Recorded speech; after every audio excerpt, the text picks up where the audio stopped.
Jnanatimirandhasya jnananjana shalakaya chakshurmilitam yena tasmai Shri Gurave Namah.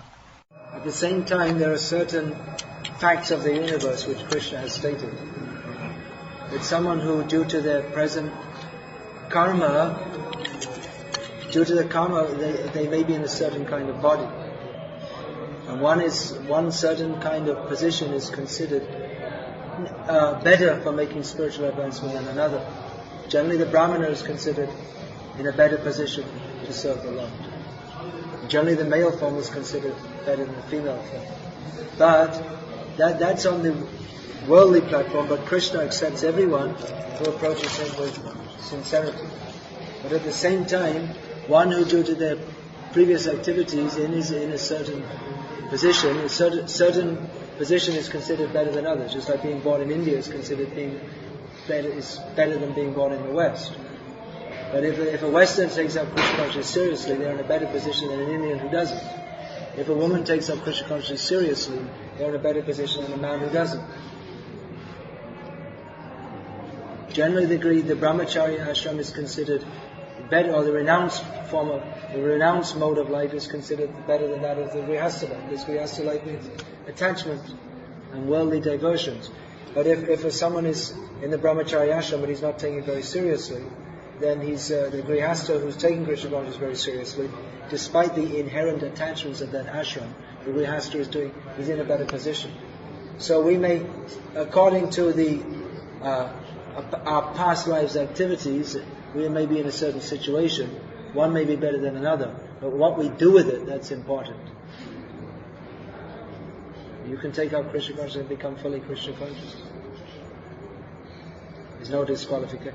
That I was born in a beef-eating family isn't a disqualification to my taking up Krishna consciousness seriously.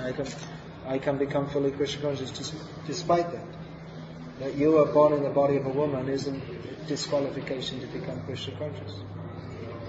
Being in this material world is itself a disqualification. Yes. First time I come to Mayapur, but I feel practically in women's also. There are also disciples, but I think there is a very dominating male society. Actually, in Vedic culture, men dominate. That is the social order. It doesn't mean women can't become fully Krishna. That men dominate doesn't mean that women are hated.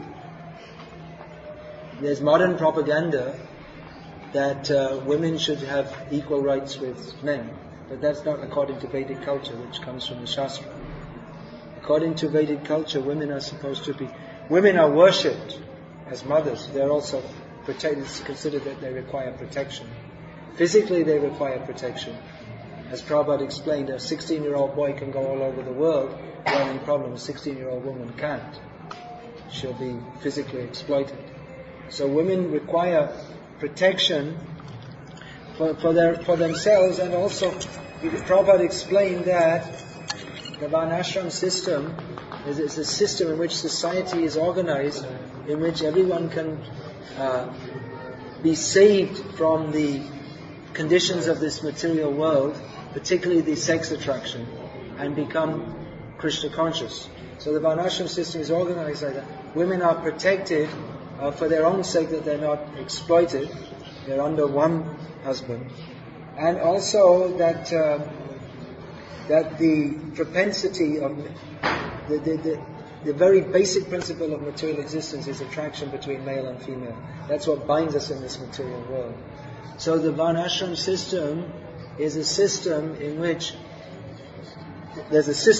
men and women are separated and they're treated differently, so that to protect them from manifesting their worst propensities and to maximize their positive propensities. Women have a very important role to play as mothers. That is the natural role which goes with the body of a woman, is to be a mother. That is her important role, to bear children, to bring up children. But in modern society, they've made women into they simply sex objects. So the women should be equal. That means men can exploit as they like. But Vedic culture is different. In Vedic culture, women, they have a subordinate role. And subordinate doesn't mean that they have no less chance to become Krishna conscious. But socially, they have a subordinate role. But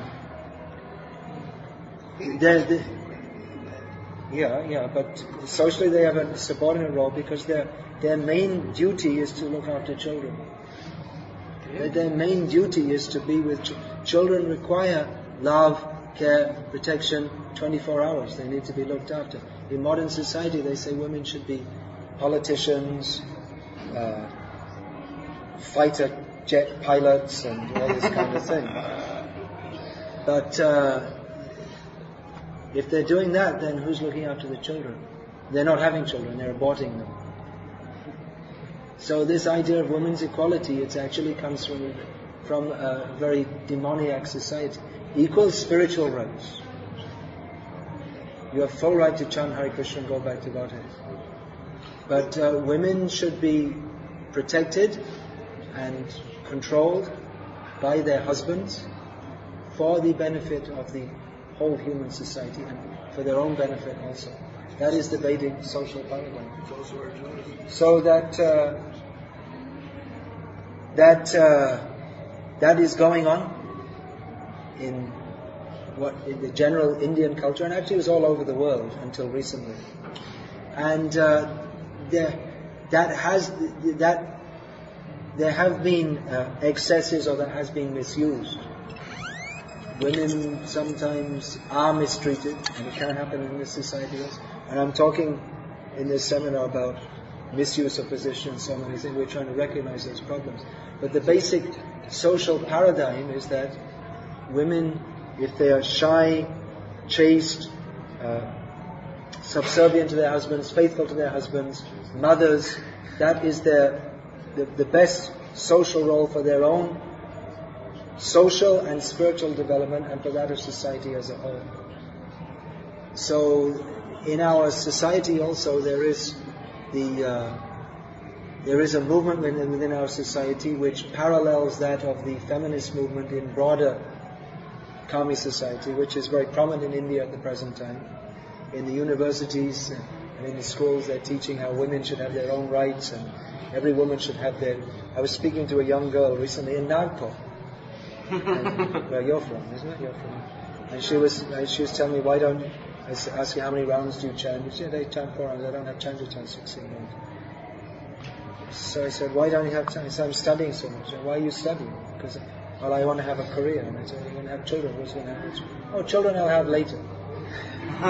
So she's in Krishna consciousness, but no one taught her what is the role, what Krishna teaches us, what is the role that this body is supposed to play. So she says everyone should have a dream. There's all the garbage that she's been taught at school, that you should have an independent career and do your own thing, and then what happens is that the family life becomes just an impediment in the career. And so the children aren't looked after, and the husband is also not satisfied. And the children, their mother and father becomes the TV, and then they don't care for the parents, and the parents don't care for the children either. And then you get modern America, where the kids, they pull out a gun and shoot people in the school. It's going to happen in India because too. They're completely frustrated. Because they never got mother's love. The children are just a nuisance. I forgot to use the pill, and by the time you found out, it was too late to have an abortion. What do you speak of the industrial houses, Maharaj? I mean, like if you look at these major industrial houses in India, they're all named after their mother. Oh, there's so many philanthropic things named after in memory of their mother. Their mother, the son takes after the mother. Even the biggest industrialists in India, the biggest philanthropists in India, they got everything from their mother. They got so much from their mother. And they don't have that. So there's a lot of propaganda nowadays that women should fight and they should have equal rights, and like I say, they should be politicians and leaders and fighter jet pilots and bus drivers and construction workers and all this kind of thing. But you'll be much happier. You may believe me or not believe me, and And certain women and maybe men in our movement will also tell you that this is just male propaganda to exploit you. But actually you'll be much happier if you have a good, steady husband and you serve him and cook his chapatis and chant Hare Krishna. And actually you'll be much better off because you won't have to go to work. They're telling you should have a career. What does that mean? You have to go and work. It's not fun. They're saying have a career. We're not free like men to have a career. What does that mean? They want to stick you in an office and make you. It's not fun working. Then if they want to, and then you get just so you get more money. And they say, we won't get enough money if we don't work. They can assist in preaching, though. There's so many things women can do. They say, if you're just a housewife, just a housewife.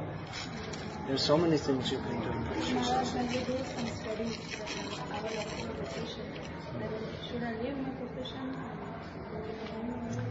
Your individual case, to understand it in full, I'd have to discuss more fully. But basically, your focus should be Krishna conscious and family. And career shouldn't spoil all that. It is possible. There are many women. You see, traditionally women is not just that they're rolling chapatis. They do so many. They are important in traditional societies. Women are important They may not be earning money directly, but they're important in the economic structure of the family. They'll be helping in the fields, or if they're a doctor's wife, they may assist him in their practice or whatever.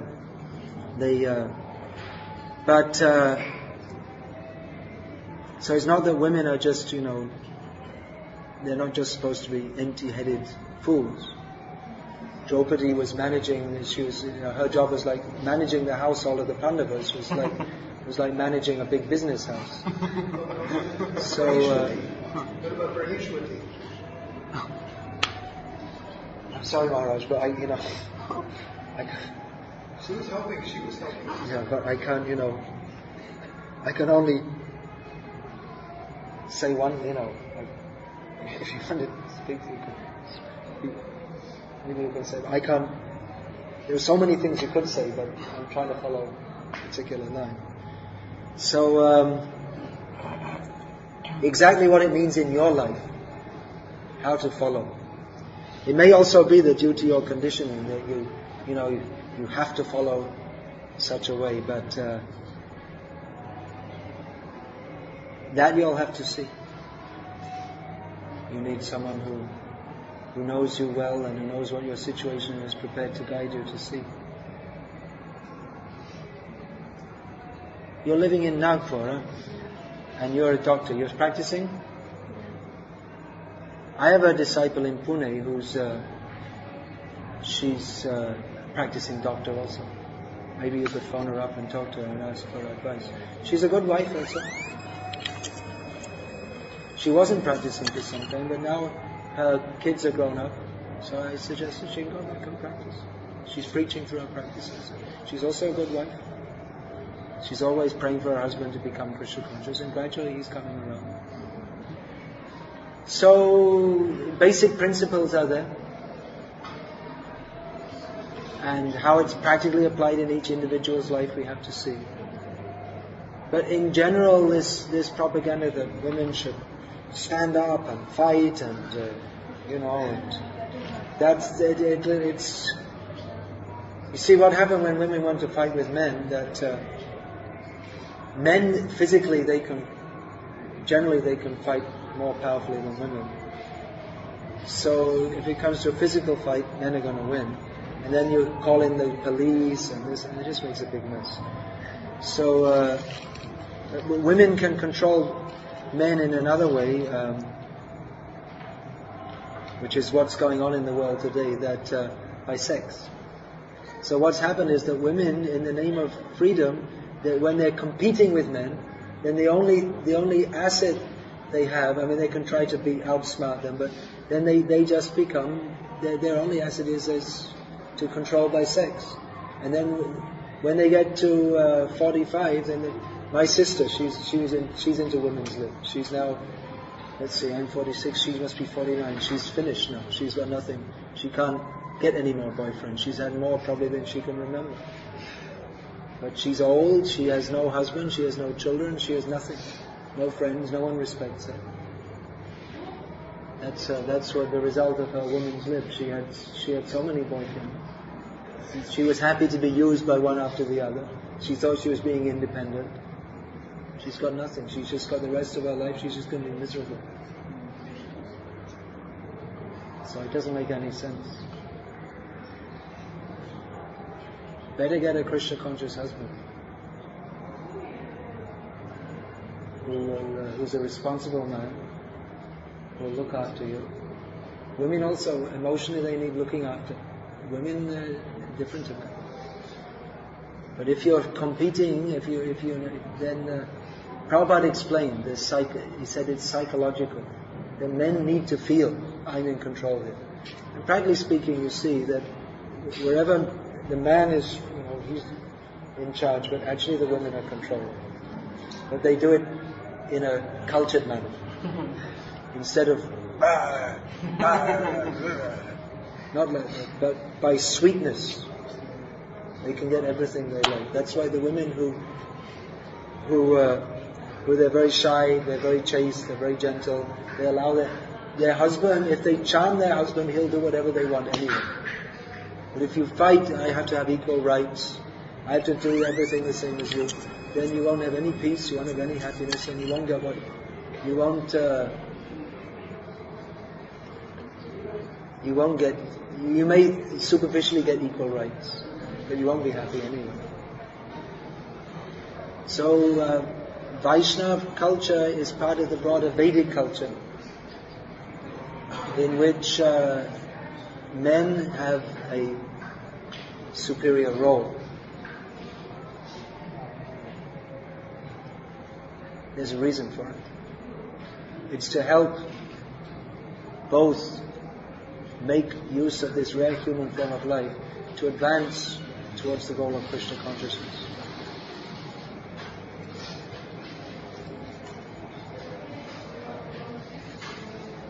May be difficult for you to digest.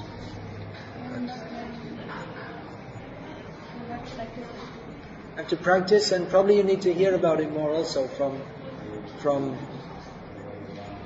devotee Matajis who are living very peacefully and happily like that.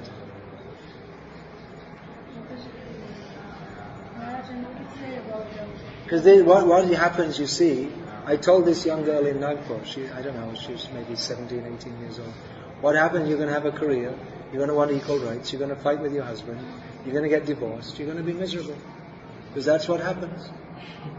When women insist, I must be equal to my husband, I don't think, what do I need you for?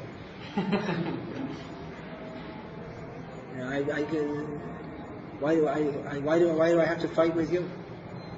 There's so many women, what do I need you for? And she also thinks, what do I need this guy for? I'll get someone else. And then she fights with him too. She spends her whole life fighting. Because she's thinking, I should be equal. When two people live together, even if it's two males, I mean, I'm not talking about homosexuals, but so when there are two people, you'll find in any relationship that one person is always somewhat dominant to the other. And in home life, one has to dominate the other. So the Vedic culture is that men should dominate women, at least superficially. The women, subtly they do everything. But that's one of their jobs also, to be an advisor to their husband.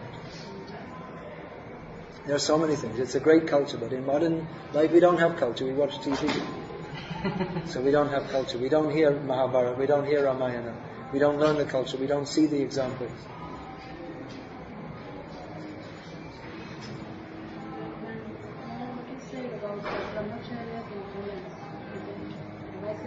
Generally it's not advisable. No. There may be some cases, but generally it's advised that women get married.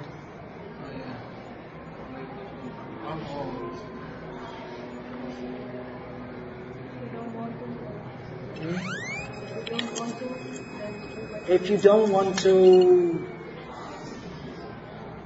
maybe you don't know what you want. Mostly every woman, you see, even from in the villages, you'll see the young girls. You probably haven't seen much of Indian villages. I've spent years traveling in the villages. You'll see young girls from about the age of 5 or 6. They're carrying their little babies. They can hardly carry them. Their natural tendency is to want to be a mother. And in the West, they don't, because they only have 1 or 2 children. It's here now, they have dolls. Because the girls, they want to have a little baby. That tendency is so strong.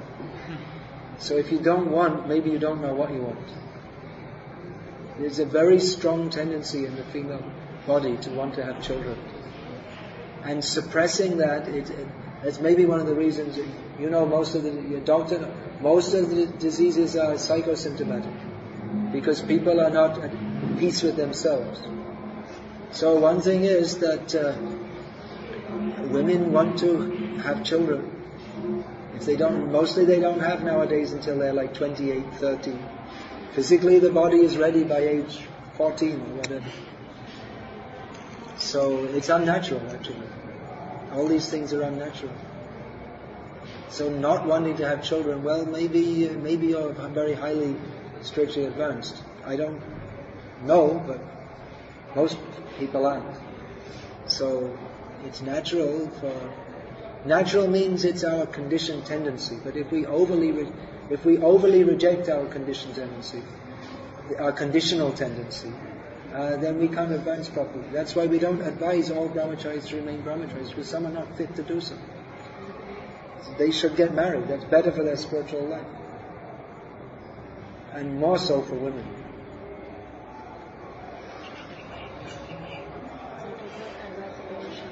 Well, you'll find, if you read Prabhupada's books, you'll find again and again, he says women must be married. And traditionally in Vedic society, the duty of the father, he must get the daughter, that is his duty. He must get the girl married before puberty. Now in modern society they say this is cruelty. But actually, that's a kindness to the girl. And of course but that's his duty to get her married, and there's no question, she can't say, no, I don't want to get married. She has to be married.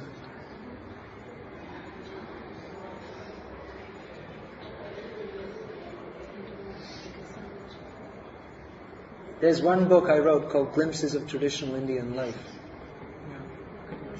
No, it's on the book table in front of the temple. I just read it. Yeah, so you can get some idea of what.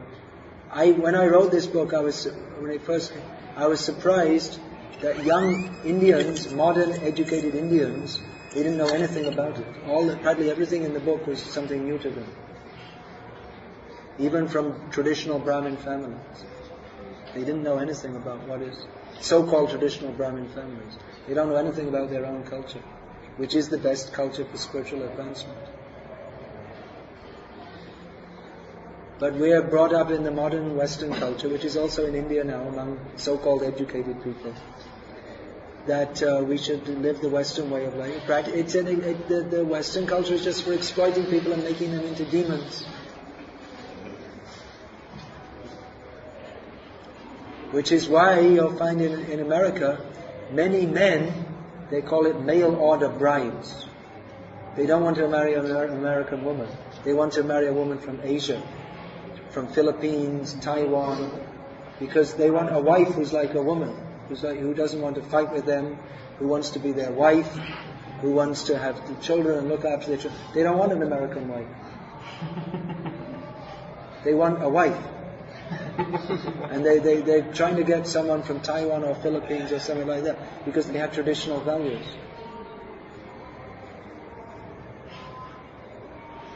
And modern society is totally demoniac. And Prabhupada said this woman's liberation is actually, he said it's demoniac, it's a trick by the men to exploit the women. Because if women have independence, then you can just use them. They have I'm free, I can go to any man I like. And what happens is, the man doesn't have to take responsibility for the children. He uses the woman, and then the baby comes, and then the man, he's gone, he's gone somewhere else. We're free. It's just the men are using women, and the women are left with the children to look after. That's why in modern America, most children are not brought up with their parents. Most children do not go from the up to, they don't get brought up with their physical father and physical mother. Either they're brought up by their mother alone, or in less cases by their father alone, but more usually with their mother and someone else who she's living with, who's their second or third husband, or maybe her boyfriend, or a series of husbands who she has children by, various children by. So this is definitely is not conducive to becoming Krishna conscious. What to speak of living a normal, sane human life. And you can see the social condition of America. You want to be part of that? They're promoting that this is very advanced life. And Indian, all these traditional societies, they exploited women. Maybe that was true to some extent, but at least the women, they had a fixed husband. And the children that they brought up they had the stability of a fixed family life, which they don't have now. Nowadays in India they're having so many social problems.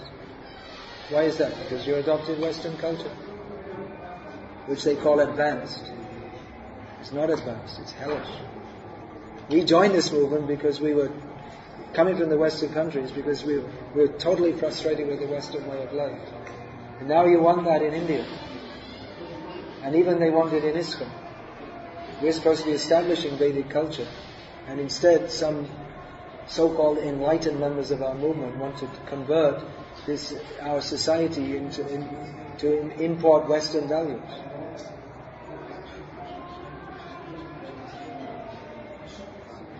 So you can go to the promoters of women's liberation in our movement, and you can go to them and they'll tell you, they'll turn you upside down, you're being exploited, this, that, and that. You have to use your intelligence to decide which is better. They'll tell you if you're really intelligent, you shouldn't accept to be dominated by anyone, and you should stand up for your rights, and this and that, and you can do it. You'll be standing up in the street with 3 children, with your rights, and no husband.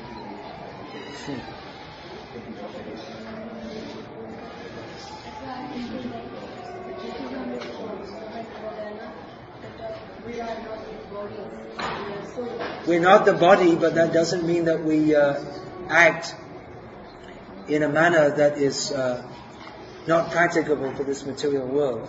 Just like we're not the body, the tiger's also not the body, but you don't go and embrace the tiger. You deal with the tiger according to their body. They're in a certain kind of body which acts in a certain kind of way. So you may embrace the tiger and say there's a spirit soul, but then the body that you've got, which is meant for developing Krishna consciousness, will no longer be intact to do so. So you have to protect the body by, for instance, not embracing tigers. So in the same way, with each particular body comes a certain kind of mentality. Male mentality and female mentality is different. And the male body is also different to the female body. Female bodies give birth to children. Male bodies, except in extremely rare cases, don't. There are examples in Shastra of male bodies having given birth, but female bodies give birth to children. So they have a certain function to fulfill. They have a physical function to fulfill. So we're not the body, but we are in this world, and we have certain functions to perform within this world, which we have to perform, understanding that we're spirit soul, but also acting in relationship to the particular kind of body we have. Now, if we say we're all spirit souls, therefore, just like in America, we should have unisex toilets in the university, showers. The men and women, they go in the same shower room in the university. There's no male bathroom and female bathroom. Would you like that? Would you like to say that we're not the body, therefore the men and women should all bathe together? We go down to the... traditionally at the riverside, the men bathe in one place, the women bathe in another place. And the men are not allowed to go where the women go. Would you like to bathe in the same place where the men bathe? If we're not the body. So we should act with no discrimination. Destroy all distinctions based on the body. If you do that, then you lose all lajja. So there's certain men and women should be separated.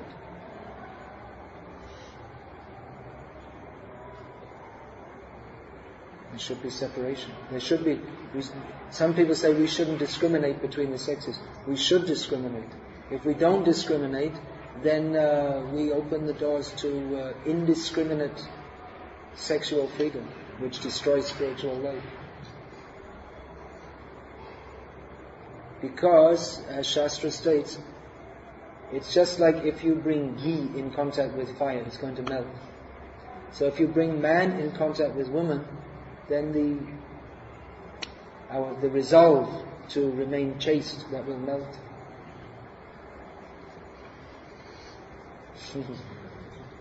Actually, I shouldn't have said so many things to you, because traditionally, Guru preaches to the man who preaches to his wife. And the women are also preached to by their mothers, mothers-in-laws, grandmothers, like that. Times are different. These things you should have learned from your grandmother. By hearing Ramayana, Mahabharata, all these things. That is the culture. Now you don't have the culture, now you have Mickey Mouse. Yes, I also like very much when you put this in the quotation for the Matajis. There is some problem, I always feel. Not embarrass yourself. There should be proper communication when brahmacharis talk with Mataji or Mataji. Generally they shouldn't talk, unless there's a need to do so. Yeah. And I did it and I like it very much because no one is there to tell me this. They should be telling. We have to... You see, this Krishna conscious movement is attempting to introduce what is in the Western countries a new culture. And what is in India rapidly becoming a forgotten culture. If we don't have that culture, we can't be Krishna conscious. If we think we'll have men and women dancing together in the kirtan all mixed up, and then we have unisex showers and all this thing, and we'll also chant Hare Krishna. We're not going to be Krishna conscious because we may fall down. So this culture is required. So it requires... Culture means, how is it sustained? Like I'm saying, there's in the family, in the family, the mother is considered the first guru. That's why Arjuna was saying, if all the men are destroyed, then the women will be, then no one to protect them, then the culture will be destroyed. So traditionally, the culture, it's a great thing to keep the whole culture. How everyone is preaching. The preaching begins when the child is 5 years old or before, even. Actually begins even before. Cultural training, I've seen, it begins even before children can walk or talk, they're beginning to get cultural training. I described that in that Glimpses of Traditional Indian Life. So it's a very great thing, and if we don't understand what this culture is and why we need it and how to practice it, it's going to be very difficult to be Krishna conscious if we don't follow all these things. We can say, equal rights and this and that. It's all coming from our American liberated devotees. But in America, you see, we have such a problem among our devotees, so much divorce, because they're not following, they're not accepting this culture. And they want to introduce it in India now also. But we're going to have the same problems. And actually, I think you'll find among our Indian devotees in ISKCON that the divorce rate is probably higher than among the regular society. Because we've imported these Western ideas. So, I'm outspokenly against this, for which I'm sometimes called a misogynist. You probably don't know, maybe you know what that word is. I learned it when I was called one. It means a woman hater. Because I'm called a woman hater because I say that what Prabhupada says in his books and what the whole Shastra says and what the whole... For centuries it's been said that women should be subordinate to men. That doesn't mean you hate them. But it's a principle that should be understood for our own spiritual uplift.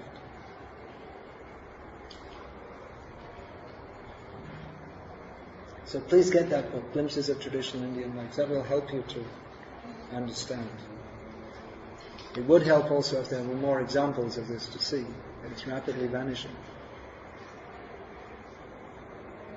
Hare Krishna.